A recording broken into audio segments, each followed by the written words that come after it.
जय Hind students, welcome to you all in the Success Seekers Academy. So students, last video में हमने chapter number 1 के introduction part को discuss किया था।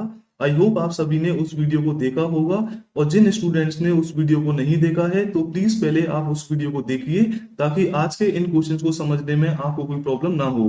तो चलिए आज हम पहले समझते हैं इक्विवेलेंट रेशनल नंबर्स क्या होते हैं। तो इक्विवेलेंट रेशनल नंबर्स बेसिकली ऐसे रेशनल नंबर्स होते हैं जिनकी सिंपलेस्ट फॉर्म सेम होती हो। इसको और अच्छे से समझने के लिए हम एक क्वेश्चन को सॉल्व करेंगे, जिसके अंदर हमें 3/5 के 4 रेशनल नंबर निकालने हैं जो कि इक्विवेलेंट होते हो 3/5 के। तो इसको निकालने के लिए आपको जो भी नंबर गिवन है उसको सबसे पहले आपको लिखना है। तो मुझे 3/5 के निकालने हैं, तो 3/5 को मैं यहाँ पर लिख दूंगा। 3/5 को लिखने के बाद में आपको किसी भी एक ऐसे नंबर का मल्टीप्लाई इसके साथ में कर देना है, और जो आपका मल्टीप्लाई करने के बाद में आंसर आएगा वही आपका क्या होगा, इक्विवेलेंट रेशनल नंबर होगा 3/5 का। तो चलिए मैं इसमें मल्टीप्लाई कर देता हूं 2/2 का। तो मेरा आंसर यहाँ पर निकल के आने वाला है 6/10। तो 6/10 ही मेरा क्या होगा, इक्विवेलेंट रेशनल नंबर होगा 3/5 का। सेम इसी तरीके से मुझे अगर इसका अगला इक्विवेलेंट रेशनल नंबर निकालना है, तो मैं 3/5 में इस बार मल्टीप्लाई कर दूंगा 3/3 का। तो इसको मल्टीप्लाई करने के बाद में मेरा आंसर आने वाला है 9/15, और 9/15 मेरा यहाँ पर क्या होगा, इक्विवेलेंट रेशनल नंबर होगा 3/5 का। नेक्स्ट इसी तरीके से अगर मुझे इसका अगला इक्विवेलेंट रेशनल नंबर निकालना है, तो 3/5 में मैं इस बार मल्टीप्लाई कर दूंगा 4/4 का। मेरा आंसर जो निकल के आएगा वही मेरा यहाँ पर क्या होगा, इक्विवेलेंट रेशनल नंबर 3/5 का। नेक्स्ट मैं इसी में मल्टीप्लाई अगर कर देता हूँ 5/5 का, तो मेरा आंसर जो यहाँ पर निकल के आएगा 15/25। ये मेरा इक्विवेलेंट रेशनल नंबर होगा 3/5 का। और आगे जितने भी आपको इक्विवेलेंट रेशनल नंबर आपको इसके निकालने हैं, तो आप मल्टीप्लाई करते हुए इसी पैटर्न को फॉलो करते हुए आगे बढ़ते हुए जाना है। आपके इक्विवेलेंट रेशनल नंबर यहाँ पर निकल के आते जाएंगे।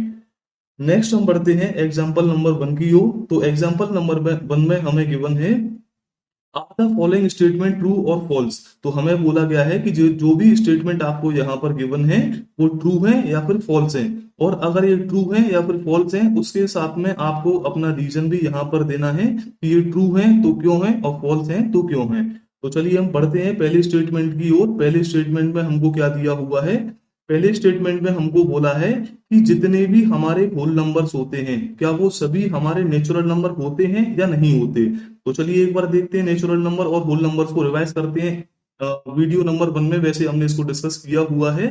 तो नेचुरल नंबर बेसिकली हमारे क्या होते थे, ऐसे नंबर जो कि 1 से स्टार्ट होते हैं और इनफाइनाइट तक चलते हुए जाते हैं। और होल नंबर्स को हमने देखा था जो कि 0 से स्टार्ट होते हैं और इनफाइनाइट तक चलते हुए चले जाते हैं आपके। अब हमें बोला गया है कि जितने भी हमारे ये होल नंबर्स हैं क्या इन सभी को मैं नेचुरल नंबर बोल सकता हूं। तो इसका आंसर होगा फॉल्स। क्यों, क्योंकि आप इनमें से होल नंबर्स में से केवल 1 से लेके इनफाइनाइट तक के नंबर्स को उठाते हो, तो इनको तो आप सभी को नेचुरल नंबर बोल सकते हो।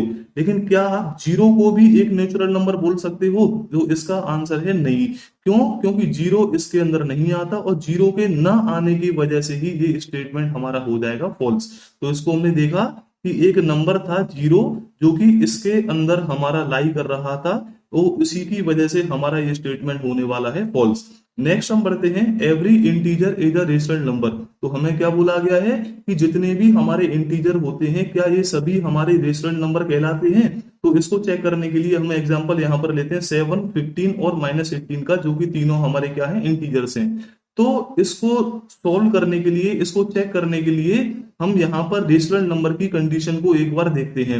रेशनल नंबर की हमारी कंडीशन क्या होती थी, ये हमारे ऐसे नंबर होते थे जिनको P/Q की फॉर्म में लिखा जा सकता हो, और Q जो था, डिनोमिनेटर जो था, वो 0 के इक्वल ना होता हो। तो मैंने यहाँ पर केवल अभी 7 को लिखा, तो क्या ये कंडीशन को सेटिस्फाई यहाँ पर कर रहा है? तो अभी तो फिलहाल ये कंडीशन को सेटिस्फाई नहीं कर रहा। क्यों, क्योंकि इसके डिनोमिनेटर में कुछ भी यहाँ पर प्रेजेंट नहीं है। लेकिन अगर मैं 7 के नीचे यहाँ पर 1 लगाता हूं, तो क्या इसकी वैल्यू पे कोई चेंज यहाँ पर आने वाला है? तो इसकी वैल्यू पे कोई चेंज नहीं आएगा। और जैसे ही मैंने इसके नीचे यहाँ पर 1 लगा दिया, तो ये रेशनल नंबर की कंडीशन को सेटिस्फाई कर दिया। कैसे? यहाँ पर p की जगह पे है आपका 7 और q की जगह पे है आपका 1। तो और जो q है हमारा वो नॉट इक्वल टू 0 है। इसका मतलब रेशनल नंबर की कंडीशन हमारी सेटिस्फाई हो चुकी है। तो इस इंटीजर को 7 को मैं अब क्या बोल सकता हूं? एक रेशनल नंबर बोल सकता हूं। सेम इसी तरीके से मैंने यहाँ पर 15 के नीचे जैसे ही 1 को लगाया, ये p अपन q की फॉर्म में आ गया और इसको भी हम फिर क्या बोल सकते हैं? रेशनल नंबर बोल सकते हैं। सेम इसी तरीके से मैं -18 के नीचे अगर 1 लगाता हूं तो ये भी मेरा क्या है? एक रेशनल नंबर की फॉर्म में आ चुका है, क्योंकि ये p अपन q की फॉर्म में आ गया और p अपन q की फॉर्म में जैसे ही आ गया तो रेशनल नंबर की कंडीशन मेरी यहाँ पर सेटिस्फाई हो जाती है और ये इंटीजर जो था -18 वो एक रेशनल नंबर बन जाता है। तो इसका मतलब ये स्टेटमेंट हमारा यहाँ पर क्या होने वाला है? ट्रू होने वाला है। नेक्स्ट स्टेटमेंट की तरफ हम बढ़ते हैं। नेक्स्ट स्टेटमेंट में हमको बोला गया है कि every rational number is an integer. तो बोला गया है कि जितने भी हमारे रेशनल नंबर्स होते हैं क्या वो सभी हमारे इंटीजर कहलाते हैं? तो इसको चेक करने के लिए मैंने आपके लिए 4 एग्जांपल्स को लिया है, 4 रेशनल नंबर को लिया है। चेक करते हैं एक बार कि इनके जो आंसर्स आने वाले हैं, इनकी जो सिंपलेस्ट फॉर्म आने वाली है, क्या वो एक इंटीजर होगी? तो इसको मैंने फर्स्ट वाले को चेक किया 15/3। जब मैं 15/3 को सिंपलेस्ट फॉर्म में लेके आऊंगा, इसको कट करूंगा आपस में, तो मेरा आंसर यहाँ पर निकल के आएगा 5। इसका मतलब ये हमारा एक इंटीजर है। 5 एक इंटीजर होता है, तो ये तो हमारा इंटीजर निकल के आया। सेम इसी तरीके से मैंने जब 4 से 28 को डिवाइड किया तो मेरा आंसर निकल के आया 7। तो ये भी एक इंटीजर है। यहाँ पर हमारी कंडीशन सेटिस्फाई हो गई और यहाँ पर भी हमारी कंडीशन सेटिस्फाई हो गई। लेकिन मैं नेक्स्ट नंबर में, नेक्स्ट रेशनल नंबर के अंदर 37/4 के अंदर डिवाइड करता हूं तो क्या मेरा आंसर यहाँ पे एक इंटीजर निकल के आएगा? तो यहाँ पर मेरा आंसर जो है एक इंटीजर निकल के नहीं आने वाला है, वो हमारा एक डेसिमल में नंबर जाएगा। तो ये इंटीजर जब निकल के नहीं आया है तो यहाँ पर हमारा जो स्टेटमेंट जो था वो फॉल्स साबित हो जाएगा और ये हमारा क्या होने वाला है? फॉल्स। यहाँ से फॉल्स इसको हम बोल देंगे। आपका पॉइंट में निकल के आने वाला है 4 9 36 और पॉइंट में कुछ ना कुछ आपका निकल के आएगा, तो 9 पॉइंट कुछ करके आपका आंसर आने वाला है। ये स्टेटमेंट हमारा हो जाएगा फॉल्स। सेम इसी तरीके से जब आप इसको चेक करोगे तो इधर भी हमारा जो आंसर होगा वो पॉइंट में निकल के आएगा 3 1 3 3 5 15, 15 पॉइंट कुछ करके हमारा आंसर निकलेगा।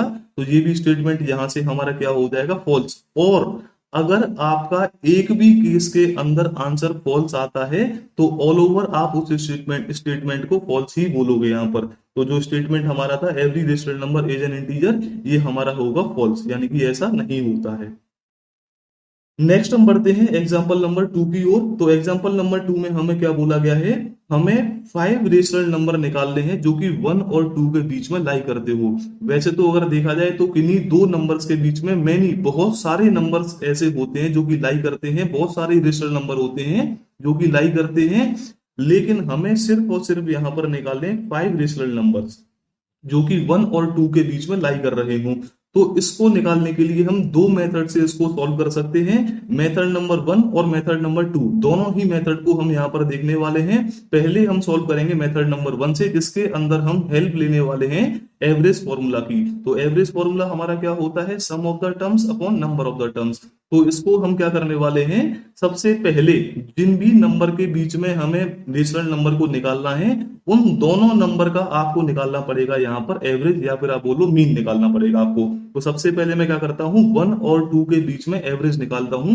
मेरे को 1 और 2 के बीच में निकालना है, तो मेरा जो पहला नंबर है वो तो होगा 1, यानी कि ए की जगह पे आप रख सकते हो 1 और बी की जगह पे आप रख सकते हो यहाँ पर 2। और मेरा फॉर्मूला होता है sum of the terms upon number of the terms. तो मेरे टर्म्स कौन कौन से हैं? यहाँ पर 1 और 2 है, तो इनका सम जब मैं निकालूंगा तो क्या हो जाएगा मेरा?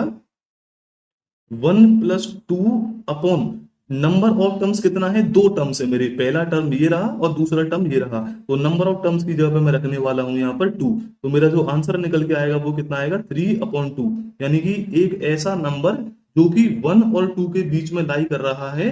और ये कहां पर लाई करेगा? आपका जस्ट इसके मिडिल में। तो 3/2 मेरा यहां पर लाई करने वाला है। तो 3/2 ये आपका कहीं पर भी लाई करे, यहां पर करे, यहां पर करे, यहां पर करे, कहीं पर भी लाई करे, लेकिन 1 और 2 के बीच में तो है। और हमें 1 और 2 के बीच में ही निकालने हैं। हमें मतलब नहीं है कि आपको इस वाली प्लेस का निकालना है या यहाँ का निकालना है या यहाँ का निकालना है, कहीं का भी आप निकाल सकते हो। बस आपका 1 और 2 के अंडर में ही होना चाहिए। तो पहला नंबर हमने निकाल दिया जो कि हमारा निकल के आया 3/2। नेक्स्ट नंबर हम निकालते हैं 1 और 2 के बीच में लाई करने वाला। तो सेम आप इसी फॉर्मूले का इस्तेमाल करोगे, लेकिन इस बार आप 1 और 2 को नहीं लोगे, क्योंकि 1 और 2 को अगर आप वापस से लेते हो तो ये 3/2 ही निकल के आएगा। इस बार हम क्या करने वाले हैं, 1 और 3/2 के बीच का एक नंबर निकालने वाले हैं, एवरेज निकालने वाले हैं। तो इस बार आप ए की जगह पे रखोगे 1 और बी की जगह पे रखोगे 3/2। जब आप फॉर्मूले में पुट करोगे, एवरेज का फॉर्मूला निकालोगे, तो a प्लस बी अपॉन 2 में पुट करने के बाद में आपका निकल के आएगा 1 प्लस 3/2 तो इसका आंसर आपका होने वाला है 2, और ये 2 प्लस 3 और होल अपॉन 2 आ गया आपका। ये आएगा आपका 5/4। ये 2 आपका नीचे मल्टीप्लाई हो जाएगा इन दोनों का, और 5/4 इसका आंसर निकल के आ जाएगा। तो 1 और 3/2 का जब हमने एवरेज देखा तो वो हमारा निकल के आया 5/4, और ये हमारा लाई करेगा 5/4 इस जगह पर। तो अभी आपने देखा कि ये नंबर हमारा यहाँ पर लाई कर रहा था इन दोनों के बीच में, लेकिन इस नंबर को आप देखो तो ये 1 और 2 के बीच में भी तो लाई कर रहा है, और हमें 1 और 2 का ही निकालना है। नेक्स्ट हम चलते हैं थर्ड नंबर निकालने के लिए इसका। तो थर्ड नंबर निकालने के लिए हम सेम इसी पैटर्न को फॉलो करेंगे, और इसको भी हम सॉल्व करना स्टार्ट करते हैं। तो थर्ड नंबर निकालने के लिए हम करते हैं इसको, इस बार आप जो है एक ही जगह पे क्या लेने वाले हो, किसी के भी बीच का निकाल दीजिए, पहले बाद में किसी से कोई फर्क यहाँ पर नहीं पड़ता है। इस बार मैं निकालता हूँ 3/2 और 2 के बीच का। तो ए की जगह पे मैंने लिया 3/2 और बी की जगह पे मैंने लिया 2। तो सेम फॉर्मूला में लगाता हूँ, एवरेज का formula a plus B upon 2, यानी कि 3/2 प्लस 2 और होल अपॉन 2। मेरा आंसर यहाँ पर निकल के आने वाला है 2, 3 प्लस 4/2। इन दोनों का आपका मल्टीप्लाई हो जाएगा, आंसर निकल के आएगा आपका 7/4। यानी कि जो 3/2 और 2 जो था, इनका एवरेज मेरा निकल के आया है 7/4, जो कि यहाँ पर आपका लाई करने वाला है। नेक्स्ट निकालने के लिए, नेक्स्ट जो हमारा फोर्थ नंबर है उसको निकालने के लिए आप या तो इन दोनों के इनके और इनके बीच का एवरेज निकाल दीजिए, या फिर इन दोनों के बीच का एवरेज निकाल दीजिए। किसी का भी एवरेज निकाल सकते हैं, उससे हमें कोई फर्क नहीं पड़ता है यहाँ पर। तो नेक्स्ट निकालने के लिए मैं ए की जगह पर लेता हूँ 7/4 और बी की जगह पर मैं लेता हूँ 2। वो निकालते हैं, एवरेज क्या निकल के आने वाला है इसका, a प्लस बी अपॉन 2, 7/4 प्लस 2 और होल अपॉन 2। जब मैंने इसका एलसीएम लिया तो 4 एलसीएम आया, और 7 प्लस 8 मेरा ऊपर जाने वाला है, और 2 इन दोनों का आपका मल्टीप्लाई होगा। 7 प्लस 8 15, 15/8 आपका आंसर निकल के आने वाला है। यानी कि जो यहाँ नंबर आएगा वो हमारा होगा 15/8।